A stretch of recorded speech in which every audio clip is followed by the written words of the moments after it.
ఆంధ్రప్రదేశ్ రాజకీయాల్లో కీలకమైనటువంటి ప్రతిపక్ష పార్టీలు తెలుగుదేశము, జనసేన. ఎట్టి పరిస్థితుల్లో గెలవాలనేటువంటి వ్యూహంలో భాగంగా తెలుగుదేశం పార్టీ ప్రశాంత్ కిషోర్తో సంప్రదింపులు జరపడం, నేరుగా ప్రశాంత్ కిషోర్ రాజకీయ వ్యూహకర్త ఉండవల్లిలోని చంద్రబాబు నాయుడు ఇంటికి వచ్చి చంద్రబాబు నాయుడుతో సంప్రదింపులు జరపడం, చంద్రబాబు నాయుడు, నారా లోకేష్, అదేవిధంగా తెలుగుదేశం పార్టీకి వ్యూహకర్తగా ఇప్పుడు వ్యవహరిస్తున్నటువంటి ప్రస్తుతం రాబిన్ శర్మ, వీళ్ళందరూ కలిసి కీలకమైనటువంటి సమావేశం ఇప్పుడు ఉండవల్లిలో చంద్రబాబు నాయుడు ఇంట్లో జరుగుతుంది.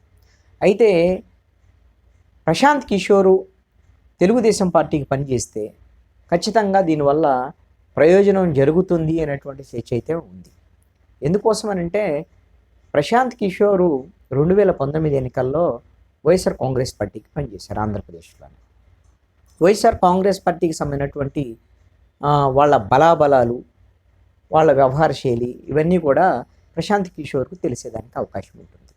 ఇప్పుడు ప్రశాంత్ కిషోర్ టీమే ఐపాక్ ద్వారాగా కూడా ఇప్పుడు వైఎస్ఆర్ కాంగ్రెస్ పార్టీకి వ్యూహకర్తగా వాళ్ళు పనిచేస్తున్నారు. ఐపాక్ టీంతోనే ఇప్పుడు జగన్మోహన్ రెడ్డి వాళ్ళ సీట్లు మార్చడం, కొత్త వాళ్ళని తీసుకురావడం ఇవన్నీ కూడా ప్రయత్నాలు చేస్తున్నారు. అయితే ప్రశాంత్ కిషోర్ బీహార్లో రాజకీయాల్లో పూర్తి స్థాయిలో దిగిన తర్వాత ఐపాక్కు సంబంధించినటువంటి వాళ్ళ టీం సపరేట్గా వర్క్ చేసుకుంటున్నారు అనేటువంటి ప్రకటన చేశారు. మరి ఇలాంటి పరిస్థితుల్లో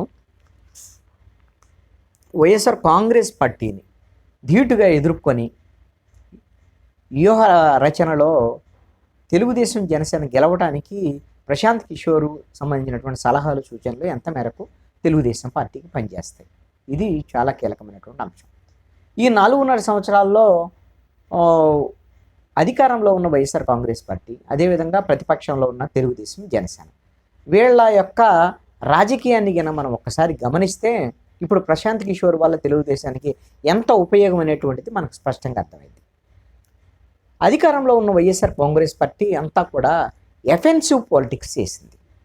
అందరూ అనుకున్నారు కక్ష సాధింపు రాజకీయాలు ఇవన్నీ కూడా ఇంతకుముందు ఎప్పుడూ లేదు. తెలుగుదేశం సంబంధించినటువంటి వాళ్ళ మీద దాడులు చేయటము, అక్రమ కేసులు పెట్టడము, జైళ్ళకు పంపటము, అనేక తెలుగుదేశం పార్టీకి సపోర్ట్ చేసేటువంటి వాళ్ళను కూడా మీడియా, సోషల్ మీడియాలో అందరినీ కూడా వాళ్ళ మీద ఒక రకమైనటువంటి అన్ని రకాల దాడుల్ని ప్రయత్నించింది. ఈ విషయంలో తెలుగుదేశము, జనసేన మీద కూడా అంతే. ఈ రెండు కూడా డిఫెన్సివ్ మెకానిజంలో వర్క్ చేస్తున్నాయి. వైఎస్ఆర్ కాంగ్రెస్ పార్టీ ఎందుకు ఇలాంటి అఫెన్సివ్గా వెళ్ళి ఇంత కక్షాదింపుకు పాల్పడింది అంటే ఎన్నికలు వచ్చే సమయానికల్లా వీళ్ళు ధైర్యంగా ఎన్నికలకు ముందుకు రాకూడదు, వాళ్ళ కార్యకర్తలు, క్షేత్రస్థాయి నాయకులు జెండా భుజాన్ని పెట్టుకొని బయటికి రాకుండా వాళ్ళని భయకంపితులను చేయటమే లక్ష్యంగా చేశారు. దీంతో తెలుగుదేశం పార్టీ కానీ జనసేన కానీ డిఫెన్సివ్ మెకానిజంలో వెళ్ళారు. ఇది దాడులకు సంబంధించినటువంటి, కేసులకు సంబంధించినటువంటి అంశం వరకే పరిమితం అవ్వాలి. వ్యూహాలు, ఎత్తుగడల విషయంలో కూడా వాళ్ళు వ్యూహాలను పన్నుతున్నారు వైఎస్ఆర్ కాంగ్రెస్ పార్టీ. ఆ వ్యూహాల దాంట్లో దెబ్బతిన్నటువంటి తెలుగుదేశము, జనసేన వీళ్ళు దానికి ఆ డిఫెన్సివ్ మెకానిజంలో చేసుకుంటూ వెళ్తున్నారు కాబట్టి. కానీ ఎత్తుకు పై ఎత్తు వేయటంలో మాత్రం తెలుగుదేశము ఇప్పటి వరకు అలాంటి ప్రయత్నాల్లో ముందుకు వెళ్ళలేకపోయింది. ఆ విధంగా అసలు ఆలోచనే లేకుండా చేశారు జగన్మోహన్ రెడ్డి. ఎందుకోసమనంటే పూర్తి స్థాయిలో కేసులు, వ్యవహారాలు, దాడులు, వాటిని ఎదుర్కోవటం, ఆ సమావేశాలు పెట్టుకోవటము ఇవే సరిపోయినాయి తప్ప తెలుగుదేశానికి, జనసేనకి. జనసేన అయితే ఏదో వ్యూహాలు రచించి వీళ్ళు చేసేటువంటి పరిస్థితి అయితే జనసేనకైతే లేదు. వాళ్ళు ఎంతో కొంత వర్క్ చేసుకుంటూ వెళ్ళటమే తప్ప వాళ్ళు ప్రతి వ్యూహాలు రచించేంత వ్యవహార శైలి అయితే లేదు. కాబట్టి ఇప్పుడున్నటువంటి పరిస్థితుల్లో ప్రభుత్వం మీద ఉండేటువంటి అన్ని వర్గాల్లో వ్యతిరేకత. ఇలాంటి పరిస్థితుల్లో జగన్మోహన్ రెడ్డి తన అభ్యర్థులను, ఓడిపోయే అభ్యర్థులను మార్చి కొత్త వాళ్ళని రంగంలోకి దించుతూ ఇప్పుడు కొత్త టీంతో రెడీ అయిపోతున్నాడు. ఇలాంటి పరిస్థితుల్లో జగన్మోహన్ రెడ్డి వేసేటువంటి ఎత్తులకు పై ఎత్తులు వేసేటువంటి వ్యూహం ఈ రోజున తెలుగుదేశం పార్టీకి కావాలి. అందుకు ఖచ్చితంగా ప్రశాంత్ కిషోర్కు సంబంధించినటువంటి ఈ వ్యూహాలు ఖచ్చితంగా పనిచేసేదానికి అవకాశం ఉంటుంది. అలాగని ప్రశాంత్ కిషోర్ వచ్చిన చోటల్లా గెలిచేస్తారు అనేటువంటి ధోరణి కూడా సరైనటువంటిది కాదు. ప్రశాంత్ కిషోర్ వ్యూహాలు పనిచేస్తే 2014లో ప్రశాంత్ కిషోర్ అప్పుడు బీజేపీ కోసం పనిచేశారు కేంద్ర జాతీయ స్థాయిలో. గుజరాత్లో ముఖ్యమంత్రిగా పనిచేసినటువంటి నరేంద్ర మోడీని ప్రధానమంత్రి వరకు ఎక్స్పోజ్ చేసినటువంటిది, ఆ విధమైనటువంటి ప్రచారం చేసినటువంటి దాంట్లో ప్రశాంత్ కిషోర్ ముఖ్యమైనటువంటి వాళ్ళు. ఆ విధంగా ఆ తర్వాత కాంగ్రెస్ పార్టీ కోసం జాతీయ స్థాయిలో మొన్న నేను పనిచేస్తాను 2019 ఎన్నికల తర్వాత అనుకుంటా, నేను కాంగ్రెస్ పార్టీలో మార్పు చేర్పులు చేస్తాను, కాంగ్రెస్ పార్టీలో చేరతాను అనేటువంటి విధంగా కూడా ఒక ప్రయత్నం చేశారు. కొన్నాళ్ళు రాహుల్ గాంధీతో, సోనియా గాంధీతో వీళ్ళందరితో మీట్ అయ్యారు. సీనియర్లందరిని తప్పించేసేయండి, మేము కొత్త వాళ్ళని టీం తీసుకోండి, ఇలాంటి ఏవేవో సలహాలు ఇచ్చారు. వాళ్ళు యాక్సెప్ట్ చేయాలి కాంగ్రెస్ పార్టీ సునీల్ కనుగోలుతో ఆ టీంతో కొంత స్ట్రాటజిస్టులతో వర్క్ చేసుకుంటూ వెళ్ళింది. ఇప్పుడు కర్ణాటకలో, తెలంగాణలో వాళ్ళు గెలిచినటువంటి పరిస్థితి ఉంది. రేపు జాతీయ రాజకీయాల్లో కూడా సునీల్ కనుగోలుతో ముందుకెళ్ళేటువంటి ఆలోచనలో ఉన్నారు. ఆ విధంగా కాంగ్రెస్ పార్టీతో వెళ్ళేటువంటి ప్రయోగాలు ఫలించలేదు. మరి సక్సెస్ అయినటువంటి చాలా ఉన్నాయి. గుజరాత్ తర్వాత నరేంద్ర మోడీ ప్రధానమంత్రి అయినటువంటి పరిస్థితి ఉంది.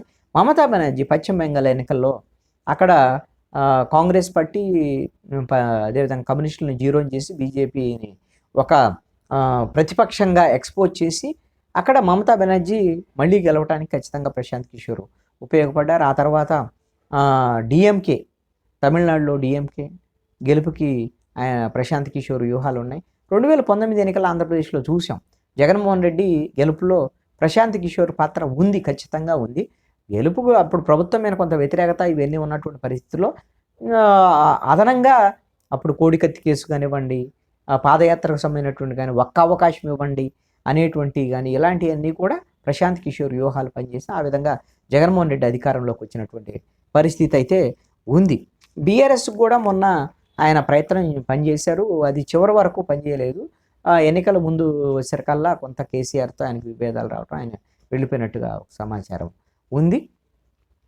ఆ గతంలో ఆయన ఫెయిల్యూర్స్ కూడా ఉన్నాయి ఆయనకి. సమాజ్వాదీ పార్టీకి ఉత్తరప్రదేశ్లో పనిచేశారు ఆయన, అప్పుడు సమాజ్వాదీ పార్టీ ఓడిపోయినటువంటి పరిస్థితి. ఒకసారి కాంగ్రెస్కి కూడా పనిచేసినప్పటికీ కూడా కాంగ్రెస్ కూడా ఓడిపోయినటువంటి పరిస్థితులు ఉన్నాయి. కాబట్టి మిక్స్డ్గా ఉన్నాయి. కానీ ప్రశాంత్ కిషోర్ ఎక్కడున్నా సరే కొంత గెలుపుకి అవకాశాలు ఉన్నాయి అనేటువంటిది ఇప్పుడు ప్రజెంట్ అయితే తెలుగుదేశం జనసేనకి సానుకూలత ఉంది. ఆంధ్రప్రదేశ్లో వైఎస్ఆర్ కాంగ్రెస్ పార్టీ ప్రభుత్వం మీద వ్యతిరేకత ఉంది.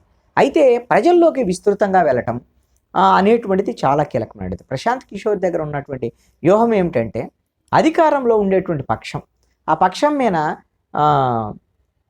ప్రజల్లో తీవ్రమైనటువంటి వ్యతిరేకత తెచ్చేటువంటి కొన్ని అంశాలని తన క్లయింట్స్ ఎవరైతే ఉంటారో తన పార్టీలకు సంబంధించినటువంటి వాళ్ళకి అలాంటి ఆయుధాలను అందిస్తారు. అలాంటిది ఇప్పుడు అధికార పక్షం మీద వ్యతిరేకత ఉన్నటువంటి ఏ అంశాలు వాటిల్లో ప్రజల్లో మరింత ఆ ప్రభుత్వం మీద వైఎస్ఆర్ కాంగ్రెస్ పార్టీ మీద వ్యతిరేకత, మరింత అసమ్మతి, వ్యతిరేకత, దాన్ని తెలుగుదేశము జనసేన ఓటుగా ఎలా మలుచుకోవాలి అనేటువంటి విషయాల్లో ప్రశాంత్ కిషోర్ వ్యూహాలు ఖచ్చితంగా పనిచేసేదానికైతే అవకాశం అయితే ఉంటుంది. ప్రశాంత్ కిషోర్ రావటం తెలుగుదేశం జనసేన పార్టీకి ఒక రకంగా ఖచ్చితంగా ప్లస్సే అని చెప్పుకోవచ్చు.